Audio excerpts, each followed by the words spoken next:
Now we are discussing that what is basically the difference between ऐसे 250 and nuclear. ऐसे 250 and nuclear में difference क्या होता है? देखो, ऐसे 250 तो जो है वो तो स्टैंडर्ड ऑन ऑडिटिंग ऐसे 250 consideration of laws and regulation in an audit of financial statement वो सिर्फ एप्लीकेबल होता है ऑन ऑडिट पे and not on other assurance पे भी ऐसे 250 एप्लीकेबल नहीं होता है. नो क्लार जो है एप्लीकेबल बहुत in service and in practice, but जो हमारा नो क्लार होता है वो सर्विस पे भी और प्रैक्टिस पे दोनों पर एप्लीकेबल होता है. तो ऐसे 250 क्या है? ऐसे 250 जो है वो एप्लीकेबल होता है only on audit and not on other assurances पे. तो हम क्या बोलते हैं, ऐसे 250 क्या है? ऐसे 250 जो है एप्लीकेबल है ऑन ऑडिट पे और नो क्लार जो है वो एप्लीकेबल है सर्विस पे एंड प्रैक्टिस दोनों पे.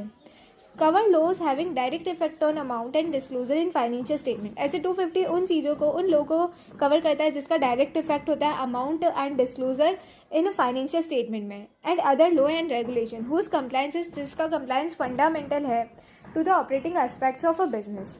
नो क्लार के लिए हमें क्या बोला है, इन एडिशन टू ऐसे 250 के अलावा also cover non compliance that causes substantial harm. ये उन केसेस को भी कवर करता है जहाँ सब्सटेंशियल हार्म हुआ है, रिजल्टिंग इन सीरियस कंसिक्वेंसेज, जहाँ पे सीरियस कंसिक्वेंस हुआ है in financial and non financial terms में. Does not define stakeholder. ऐसे 250 जो है वो स्टेक होल्डर को डिफाइन नहीं करता है. नो क्लार जो है वो रिलेटेड है to the effect of non compliance on investors, creditors, employ and also general public. तो हम क्या बोलते हैं, ये रिलेट करता है to the effect of non compliance on investor.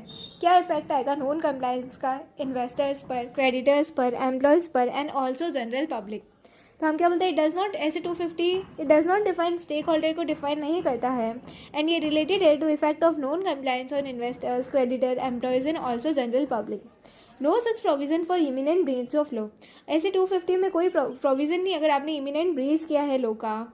पर नो क्लार में if accountant become aware of imminent breach, अगर अकाउंटेंट को इमिनेंट ब्रीच के बारे में पता था of law that would cause substantial, जिसकी वजह से बहुत ज़्यादा सब्सटेंशियल हार्म हुआ है टू इन्वेस्टर, क्रेडिटर, एम्प्लॉयज़ और general public, he shall determine whether to disclose matter immediately.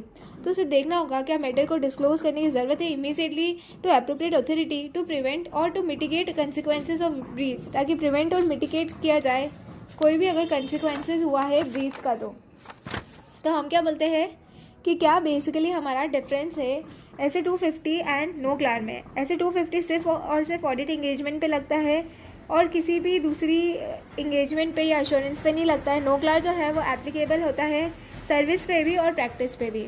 ऐसे 250 जो है वो कवर करता है जो भी डायरेक्ट इफेक्ट है फाइनेंशियल स्टेटमेंट में अमाउंट और डिस्क्लोजर को लेके और उसका कंप्लायंस, जो कि उसका कंप्लायंस जो है फंडामेंटल है to the operating aspects of